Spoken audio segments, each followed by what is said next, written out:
All right, everyone. This is SANDCAST Beach Volleyball with Bourne and Travis Mewhirter, and we have an incredibly special guest on today. We have Greg, the legend, Mr. Delgado.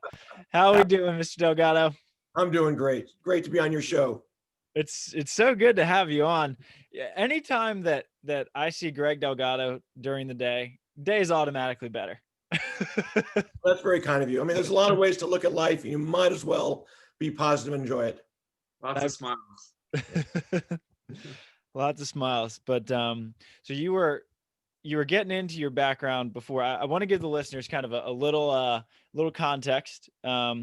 So Greg Delgado lives on the Strand in 16th Street, Hermosa, which became the beach volleyball sort of training center for the entire AVP this year because of COVID restrictions, and it was like a safe haven to play beach volleyball. And so, and you and Mark Paaluhi just have your four courts on 16th, that just became like this training grounds, and it was awesome. I mean, you guys, you in a way kind of saved the summer for beach volleyball. It made it so much better than what it could have been. It ended up being like such a cool summer to have everyone there. And Nick Lucena, when we had him on the show, he was like, it was one of the coolest things that I've been a part of as a player, which is a compliment. I mean, Nick's been in the game since 2000, you know? Yeah. So this is, we appreciate everything you do and did this summer for beach volleyball. Well, I appreciate that. And Lori and I have always loved volleyball. We, it started out when our son played at Stanford Libero against Tri and the McKibbins. He played against Crabbs at Long Beach and Taylor Sanders at BYU. So we've always loved volleyball. And we were lucky enough to move to the Strand 4.5 years ago and realized that we moved in front of one of the most amazing courts. The Harlan Center. We're literally in the front yard, 8 to 10 on the first day we moved here. I said, honey, I think we moved in front of the Olympic court. And so it's just been wonderful. We try to make all the AVP tournaments. We've been to Huntington and Hermosa and Manhattan, been to Chicago, been to Hawaii.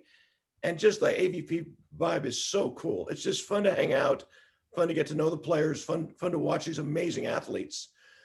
So you fast forward to this past June, and obviously the AVP is doing tournaments 3 in a row in Long Beach.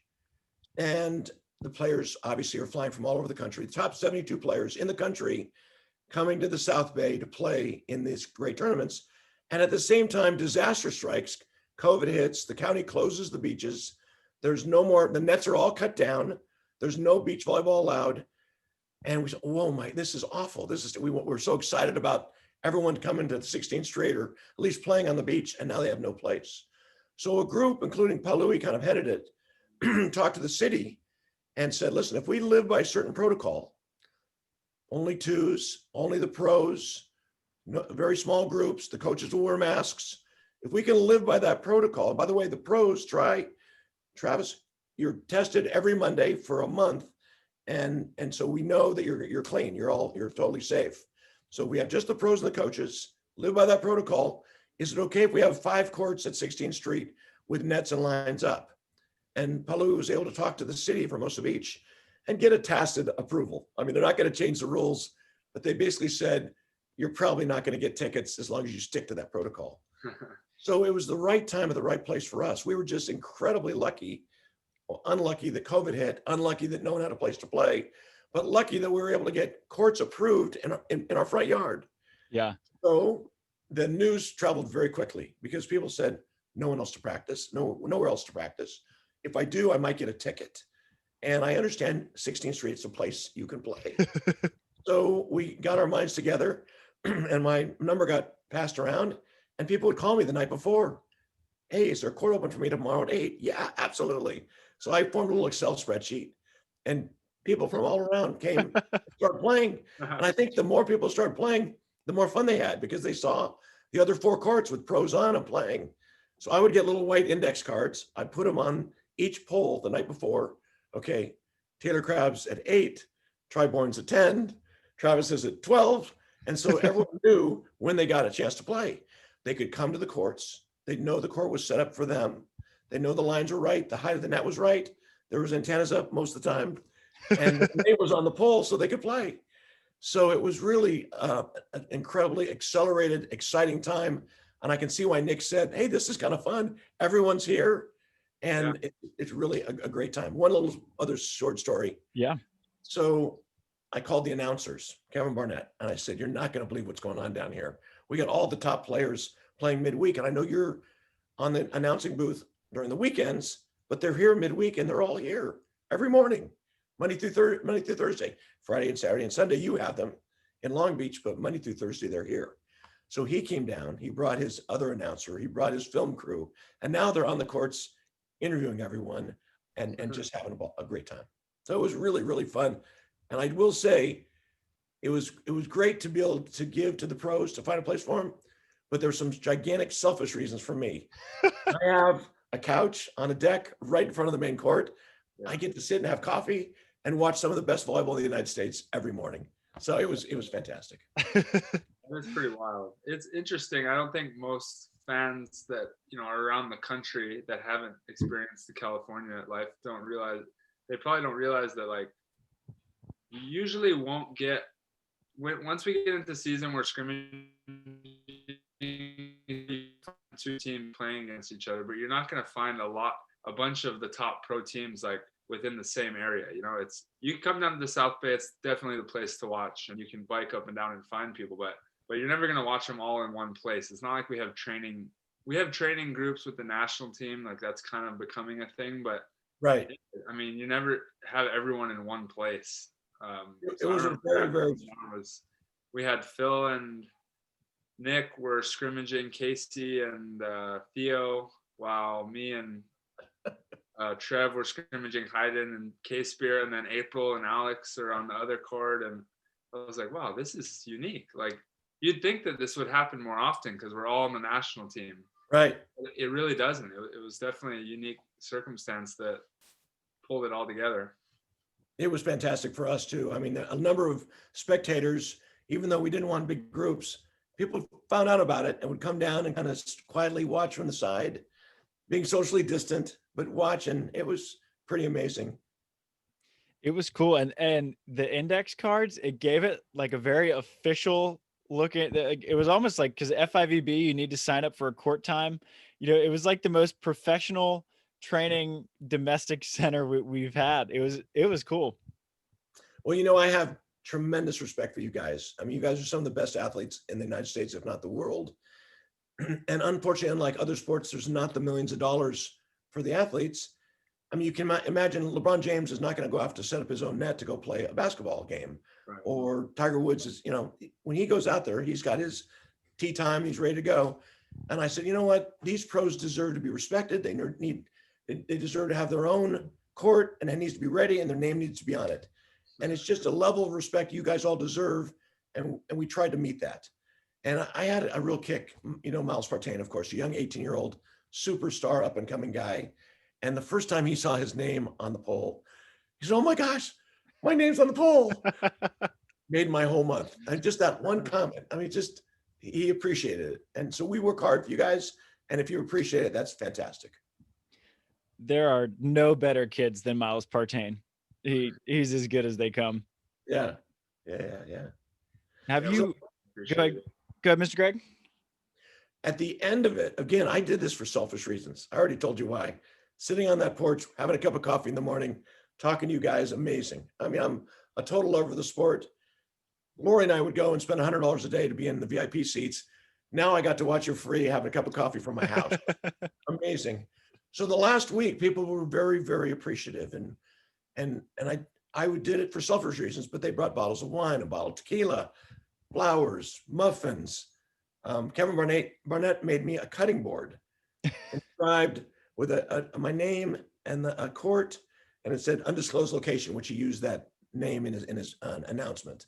And I told you, I think I might have told you personally, but on the Monday after the last tournament, Nick walks down to my house, and he's got one of the championship cups. And I look out the window and I say, "That's kind of cool. I wonder where he's headed." He came to our house and he said, "Greg, I've got your trophy for you." And I go, "Oh, come on, you got to be kidding." He said, "Yeah, it's got your name on it." Both Phil and Nick signed it and gave me his championship cup. So I was basically in tears. I said, "You got to be kidding. This is amazing." So the pros were very, very appreciative and respectful, and it made my whole month. I mean, it was awesome. For sure. you made the pros home month. I think that if nothing else is a testament to what an impact you made. It's the fact that Nick carried down one of 3 trophies from a series that has never been done before and said, "You deserve this one." Because we wouldn't have been able to practice if it had not been for kind of this little sanctuary that you and Mark built. I feel very lucky to be part of it. And Mark really gets tremendous credit. He's the one that went to the city and talked to the police department and got things kind of on the right path. I think he's the brains. I was the brawn. Yeah, Mark actually helped. So Jose, our coach, is down at 27, and as you know, because you bike by us every day and give us a smiling wave. Right. But they just redid the whole court, like because they know Jose's there every week. We're there every day, every week. Beautiful. And they redid the poles, repainted it. Mark did all the brackets and pulleys and everything. So yeah, Mark is amazing. He's been doing. Mark is amazing. And actually, I didn't mention that, but in June, before all the July activities here, he went through all the 5 poles and redid the hardware. So it was really, really easy for me to put the nets at the different levels. And and I think hopefully you liked them. They were taut and perfect and professional. They were dangerous before. I mean, a lot of the poles are so old and rusty. Like if you go up against them, you might need a tetanus shot, you know. And then the hooks are kind of bending, and you don't know when it's gonna break at any time. So having Mark, he kind of picks and chooses. He did the courts where USA Volleyball does it. He did yours. He did ours.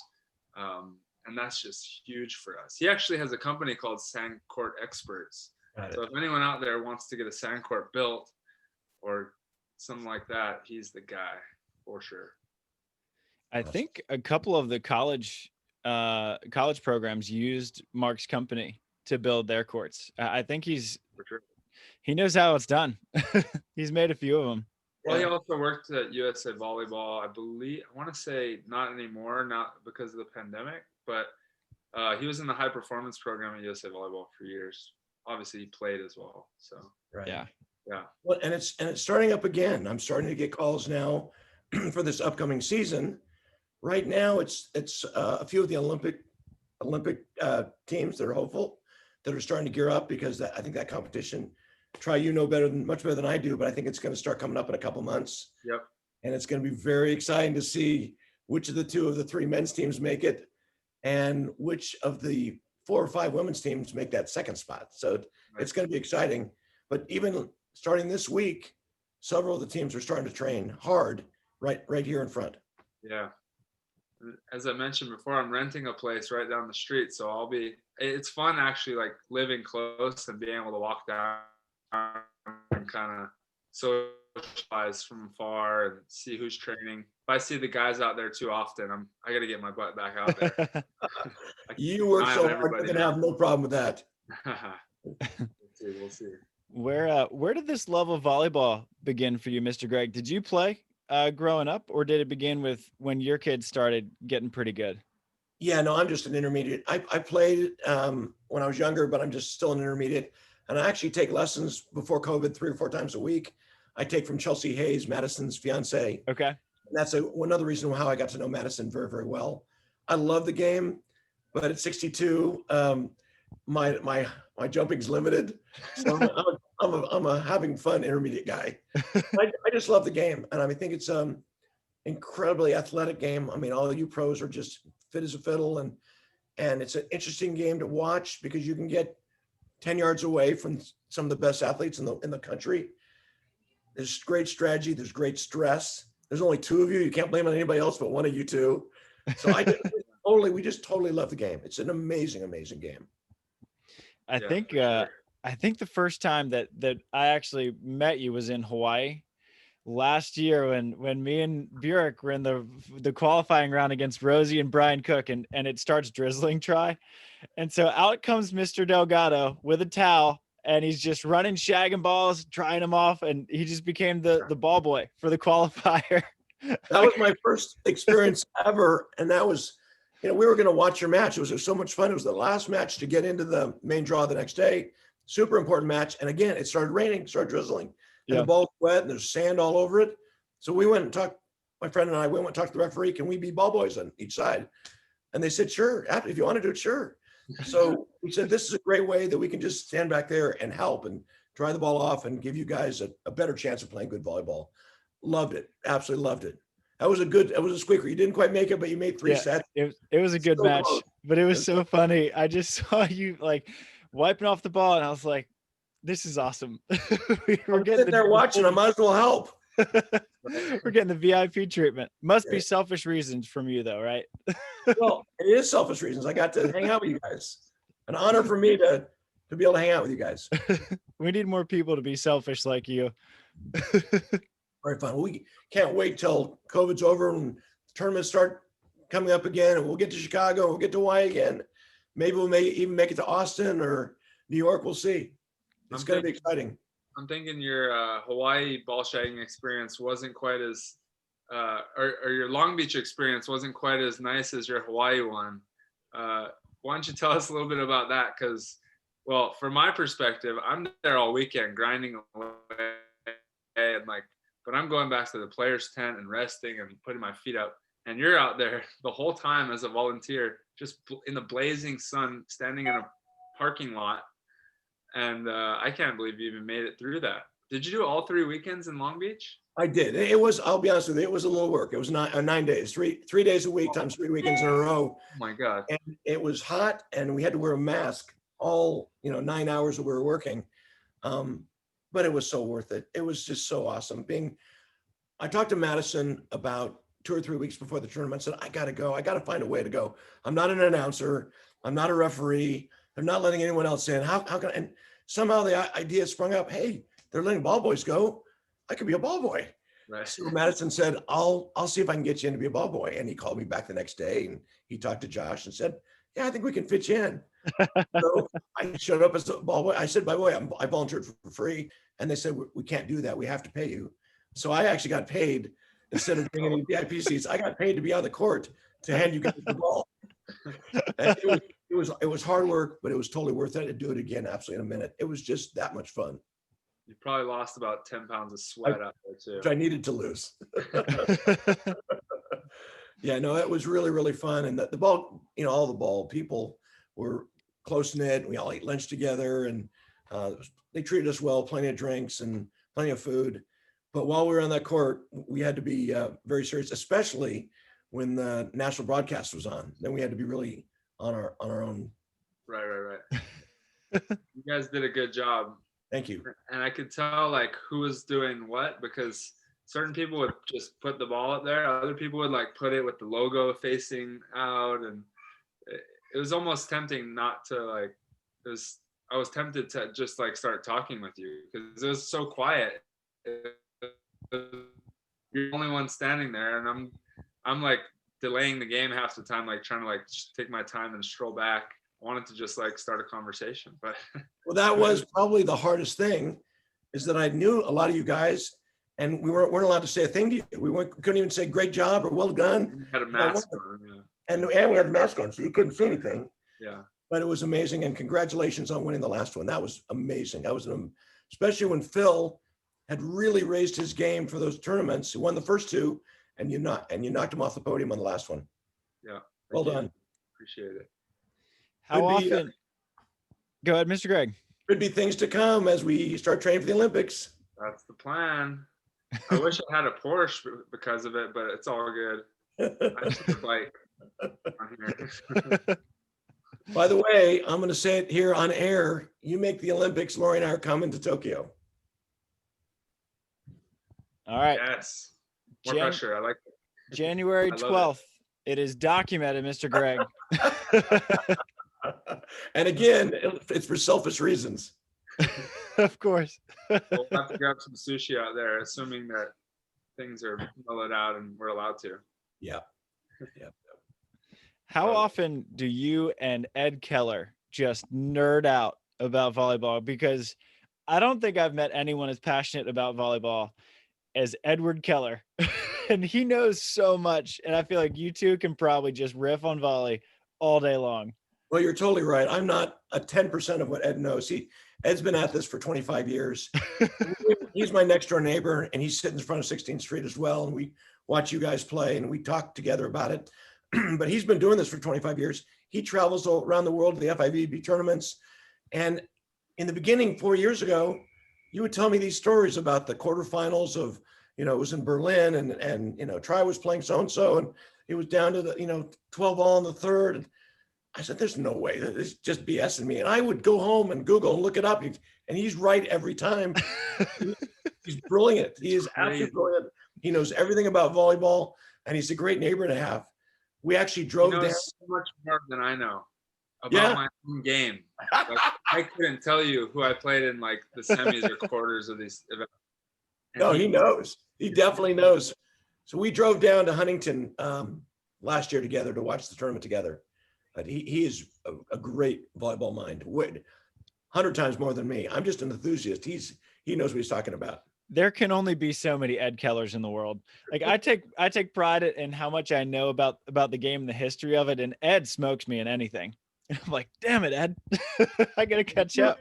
You should be congratulated for the books you've written. I've read that book before I met you. I read your first book, and that was fantastic. Oh, awesome. I loved reading about everyone else in the tour in that book.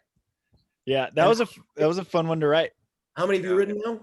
I've written 4 total. Working on another one. That's draft is almost finished. That's like an old school one. From like 76 up through beach volleyball into the Olympics. That's been really fun to work on. I think all the old school fans will like that one.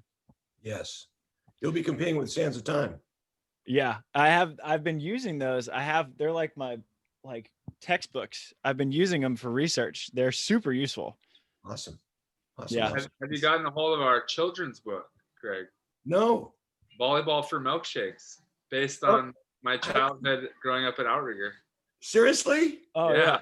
Well, that is a whole nother story about all the amazing players that came from Outrigger. Yeah. I mean, there's got to be, between the indoor game, a national team, the outdoor game, there's got to be 15, 20 top level players about your same age, all from Outrigger. And we use basically all of their names in it. Beautiful. Yeah. And we threw Travis in there as well, but you got the Madisons and Rileys. There it is right there. Well, I'm getting it. I'm definitely getting it. Volleyball for Milkshakes on I Amazon. love I it. can't hear you guys. You have a little experience down at Outrigger, right?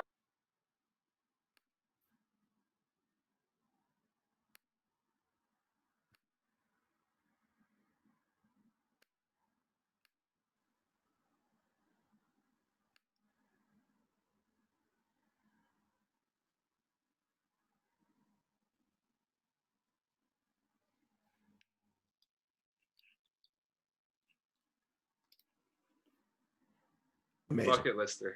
That's a bucket lister. Yeah. I've spent way too much time there over the last 3 months, legitimately every day. Because when you have a kid, it's got the food, the shower, the beach with no waves. So it's like a parent's dream. I can just like do everything that I can feed her. So we were there literally every day over the last 3 months. So you're here, obviously, in Hermosa now. I just flew back and we moved down the street from you for 2 months. Awesome. Yeah, and then we're going to try to find a place after that. Good. So you'll be seeing a lot of me. Well, you're welcome anytime. And by the way, another thing that I love to do is I make iced coffee. So after practice, if it's on your training table, you can always have iced coffee here. I'm going to be biking now to practice. So I'll be passing by every day. So I'm going to have to take you up on that one. Perfect. Heck yeah. Love it. Well, Mr. Greg, I will bring this to you tomorrow. Okay. Volleyball for Milkshake. Sorry, my audio got disconnected for a second. But where were you living before 16th Street? Because I've only ever known 16th Street with Greg Delgado there. Yeah. So I was brought up in Palos Verdes, went to Maryland High School when it was a high school. Now it's a junior high school in PV. And Lori and I moved back there 25 years ago. So we brought up our kids, Grant and the rest of the kids, in Palos Verdes, lived in Rolling Hills Estates. And when they all went to college, we had a larger home with only using 1 bedroom. And we said, it's perfect time to downsize. So this was our downsize move. We got rid of a lot of stuff that we had, and we went from a rather large home to 800 feet, but it's in the perfect location. So I like this way better. It's a perfect thing for our time in life. And, but we've been in Palos Verdes for 25 years before this. Okay. And we have a lot of friends that come down, and almost all the guys say, I'm coming down after you, right after you. I bet they do. Yeah. That's a good call. And I got to see your house up in PV one night for the Brad Lawson's birthday party when we had that party bus rolled in and did some damage on your house and your pool, I think. I don't think we're allowed to talk about that on air. Yeah, that was a mess. I think you guys went for like pre-wedding wine tasting trip in a bus. To a winery, yeah. Winery. And so you were, no, the worst part was the drive. The drive was way too long. So Yeah. everyone was just drinking because we just kept driving on this bus. And the windows were blacked out and there's lights going on. So the fact that we got stuck in LA traffic and basically we were in like a moving nightclub was it's a whole nother story, but that was fun times. That's So what Lori I think and I- when I think of your PV house. yeah, Lori and I went to Palm Springs that weekend. We came back and we were sitting by the pool, resting, and the bus comes back at the end of the day. And you guys were drinking on the way up, drinking there and drinking on the way back. And it's probably 15, 20 guys and mostly AVP players. And everyone starts jumping in the pool, not all of them clothed. But that just made it fun. It was a great time. Not me. Not me, Those are the kind of stories that make life great. for sure. Yeah. Absolutely. Have you traveled to any FIVB events, or is when track qualifies, is Tokyo going to be number one? You know, I think you're right. We have not ever traveled to an FIVB. We've seen a lot of the AVP tournaments and they've been fantastic, but I think Tokyo could be our first one. That'll be fun. That would be very, very exciting. That'd be totally exciting. Chance to see the outdoor and the indoor, maybe a little soccer. That's one of my favorite games. So Okay. it'd be great to go there. Yeah. Is it, I think one of the cooler things that, I don't know if this has happened yet, but a lot of international teams, when travel is allowed, they'll come to California to train. I know the Latvians come here a fair amount. Canadians travel a lot. And I would have to think that 16th Street would be where they'd be training. So you're gonna be like the international training headquarters here probably soon once we can get traveling again. Well, I can't wait till COVID's over and when travel happens and people get vaccinated. And Ed actually knows, since he goes to all these events, he knows the Latvians and they've stayed next door at his house and trained here. So, Yeah. you know, it would be great to mix the top Americans and the top foreigners and have even better volleyball right here. You might be watching the same match in front of your house as you're watching at the Olympics. You're absolutely right. Wouldn't that be wow, cool? I came a long ways to watch the same thing. So Wouldn't that be cool? I'd love that. could easily happen.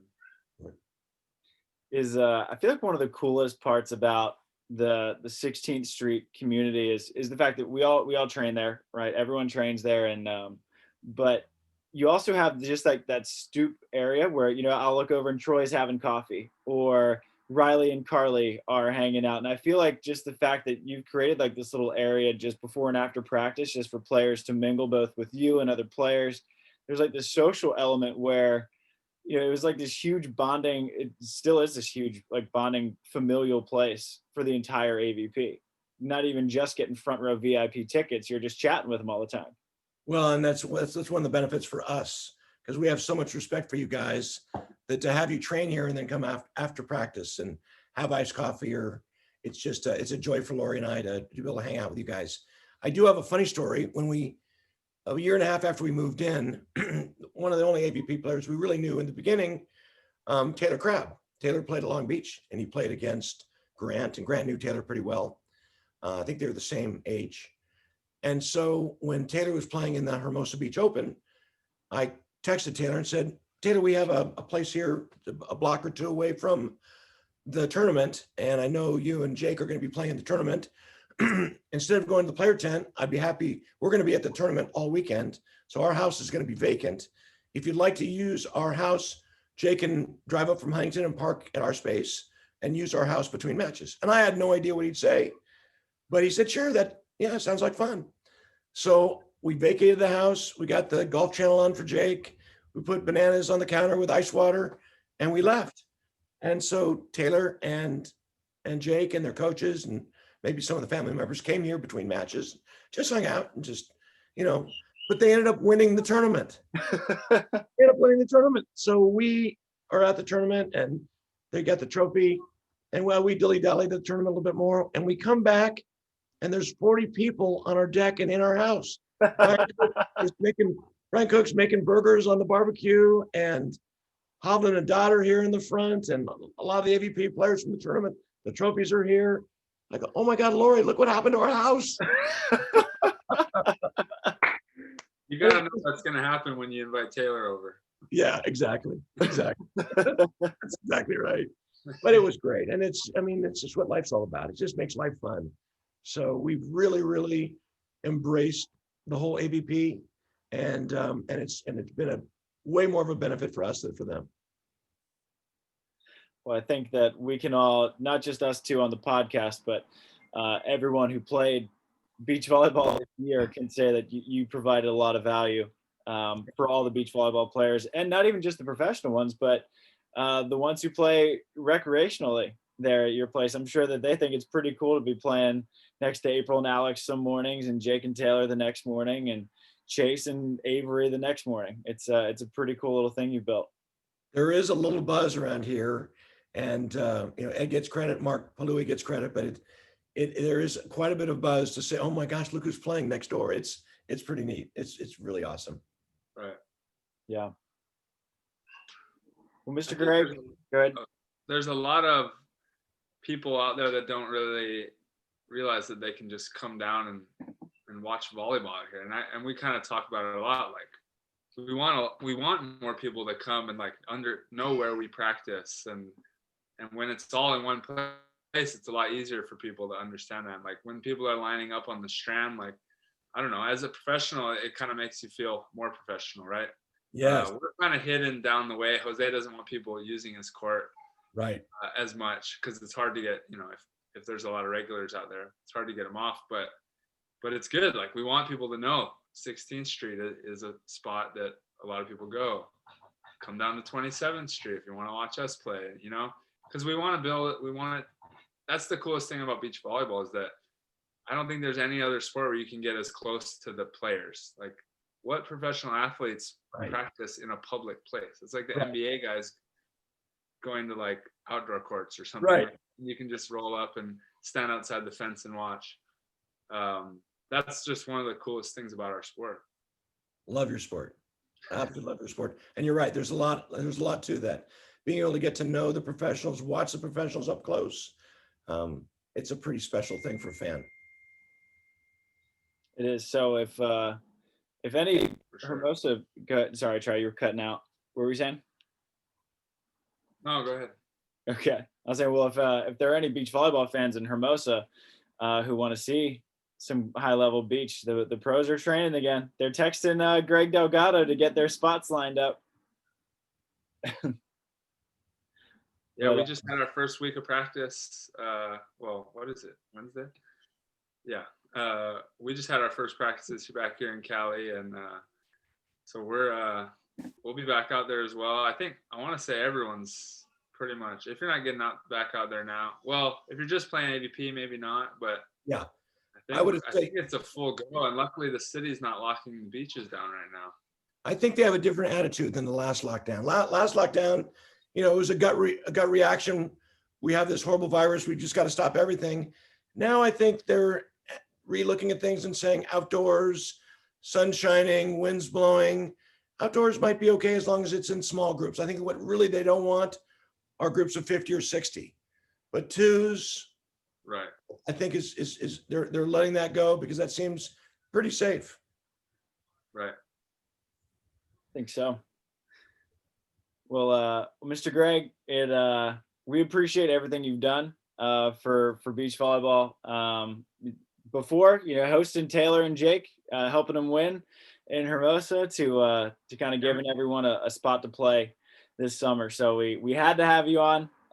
It's been a pleasure getting to know you a lot more this past year, and we just wanted to make sure that we acknowledged you and expressed our gratitude, both as hosts and for our listeners, because they got a much better product to watch on Amazon Prime because they had a place to train this summer. Well, feeling is mutual, and it's an honor to be on your show. I appreciate it. Thanks. Absolutely. Well, I think I'll probably be swinging by tomorrow morning. So I'll see you soon. I'm trying to get one of those iced coffees one of these days here. So I'll be seeing you tomorrow as well. Perfect. See you tomorrow. All right, guys. Have a great rest of the night. Thank you. Thanks again. Shoot. Shoots.